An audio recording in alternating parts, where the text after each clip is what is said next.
ҷашни сазовори 32-уми солгарди истиқлолияти давлати ҷумҳурии Тоҷикистонро мардуми шарафманди шаҳри Гулистон бо дастовардҳои назаррас ва шукӯҳу шаҳомати хоса таҷлил намуданд. Бо назардошти саҳми арзанда дар рушди соҳаҳои муҳими кишвар, маорифу тандурустӣ, ду нафар собиқадорон Осиму Бароат собиқадори соҳаи тандурустӣ ва Султонова Раъно собиқадори соҳаи маорифро аз номи асосгузори сулҳу ваҳдати миллӣ пешвои миллат Президенти ҷумҳурии Тоҷикистон муҳтарам Эмомалӣ Раҳмон, намояндаи ҳукумати ҷумҳурии Тоҷикистон Назирзода Сабзалӣ табрик ва қадршиносӣ намуд. ҷавобан ба ғамхориҳои ҳукумати мамлакат собиқадорон миннатдории хишро баён намуданд. ман имрӯз шахсан аз номи худам, аз номи тамоми маорифҷиёни шаҳри Гулистон, тамоми тоҷикистонiyonро бо 32-солагии истиқлолияти давлатамон табрик мегӯям. ба ҳамашон саломатӣ, бурдборӣ, барори кор орзу мекунам.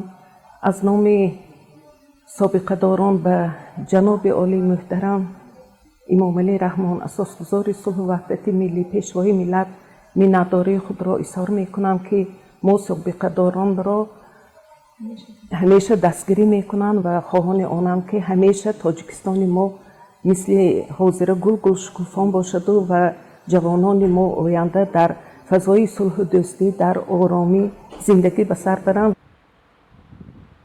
дар кохи истиқлол бо иштироки кормандони гуногуни хоҷагии халқи шаҳри Гулистон тантана баргузор гардид. Паёми шодбошии асосгузори сулҳу ваҳдати миллӣ пешвои миллат Президенти ҷумҳурии Тоҷикистон муҳтарам Эмомалӣ Раҳмонро директори агентии таъминоти амволи махсуси назди ҳукумати ҷумҳурии Тоҷикистон Назирзода Сабзалӣ ба самъи кулли мардуми шаҳр расонид. Мавсуф қайд намуд ки самараи неки истиқлолият аст ки Тоҷикистон дар арсаи ҷаҳон чун давлати сулҳхоҳу сулҳпарвар шинохта шуда ҳамкориҳои байналмилалии кишвар ба сатҳи нави рушд ворид гардааст. имрӯз самараҳои воқеии сиёсати давлату ҳукумати мамлакат дар тамоми соҳаҳои иқтисодиву иҷтимоӣ аз ҷумла саноат, тандурустӣ, ҳифзи иҷтимоии аҳолӣ, кор бо занон ва оила, ҷавонон, варзиш ва даҳҳо самти дигар ба таври возеҳ мушоҳида мегарданд. ҳамчунин намояндаи мақомоти иҷроии ҳокимияти давлатии вилоят Мадина Набизода ва раиси шаҳри Гулистон Раъно Ҳошимзода зимни суханони табрикотӣ таъкид доштанд ки муҳимтарин нишонаи ватандӯстии ҳар як фард ифтихор аз дастовардҳои давлати соҳибистиқлоли кишвар ва талош ба хотири таҳкими минбаъдаи онҳо мебошад. бо назардошти саҳми арзанда дар соҳаҳои гуногуни хоҷагии халқ, як қатор кормандони ташкилоту идораҳо бо медалу ифтихорномаҳо қадр карда шуданд. ҷашни истиқлол дорад халқи ман, бахту ҳам иқбол дорад халқи ман. воқеан имрӯз дар тамоми Тоҷикистон як тантанаи бошукӯҳ, ҷашне ки барои мардуми тоҷик сулҳу субот, оромию осоиштагӣ овард, ҳамаро сарҷамъ намуд. 32-солагии истиқлолияти давлатии ҷумҳурии Тоҷикистонро бо тантана, бо як шукӯҳу шаҳомати хоса ҷашн гирифта истодаем.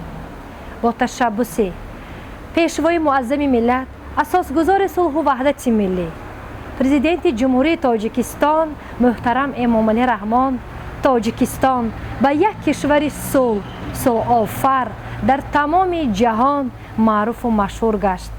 тӯли 32 сол дар тамоми соҳа, дар ҳами самтҳо дастовардҳои басо назаррасе ки мо ҳаминро дастовардҳои даврони истиқлол меномем, рӯи кор омад. тамоми ҳамдиёрони азизамро бо ин ҷашни пуршукӯҳ табрик менамоям.